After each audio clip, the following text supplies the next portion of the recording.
Welcome to a Foxy Tech Tips tutorial on enabling data saver mode on TikTok. If you find this tutorial helpful, please consider subscribing to my channel and liking the video. Open up TikTok and tap on the profile button in the bottom right corner to get to your profile page. On your profile page, tap on the three lines or three dots button in the top right corner to open the settings.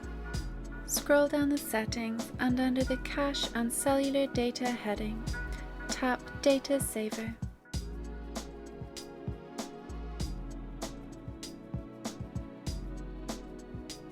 You now want to tap the toggle to the right of Data Saver to switch Data Saver on. When the toggle is green, Data Saver is on, and when the toggle is grey, Data Saver is switched off. Note that having Data Saver on will lower the quality of TikTok videos and will make them load slower. And that draws an end to this tutorial. Please like the video if you found it helpful and subscribe to Foxy Tech Tips for more TikTok tips and tricks.